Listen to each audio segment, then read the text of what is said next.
સૂકી ભાજી બનાવવા માટે મેં 400 ગ્રામ જેટલા બટેકા બાફીને છાલ ઉખાડીને એના કટકા કરી લીધા છે. હવે હું સૂકી ભાજી બનાવીશ. ગેસ ઓન કરી દઈશું ને ઢાંકણું મૂકી દઈશું. તેલ લઈ લઈશું.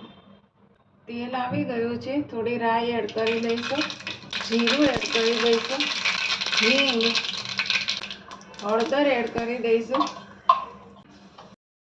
લીલા મરચાં એડ કરી દઈશું,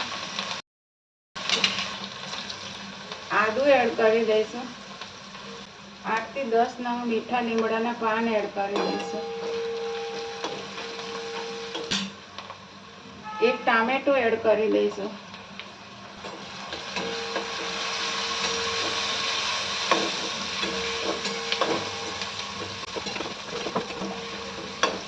થોડા ટામેટા ચડી જાય એટલે આપણે અડધી ચમચી ધાણા જીરું એડ કરી દઈશું, થોડી ખાંડ એડ કરી દઈશું, ફરીવાર સરસ રીતે મિક્સ કરી લઈશું. સરસ રીતે મિક્સ થઈ ગયું છે. હવે આપણે આની અંદર લીંબુ એડ કરી દઈશું.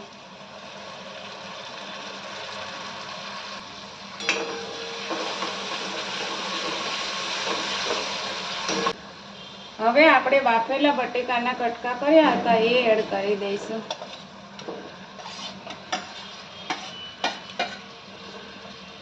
સ્વાદ પ્રમાણે મીઠું એડ કરી દઈશું.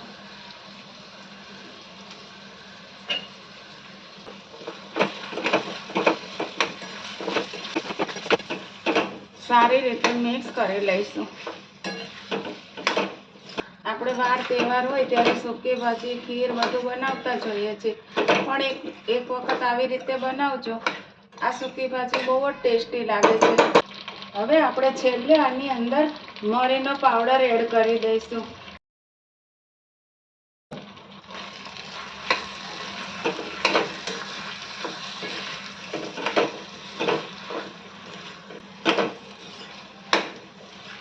આપણી સૂકી ભાજી તૈયાર થઈ ગઈ છે. હવે આપણે ગેસની ફ્લેમ બંધ કરી દઈશું. જો કેટલી સરસ બની છે. આપણા બટેટા પણ તૂટ્યા નથી અને એકદમ સરસ બની ગઈ છે.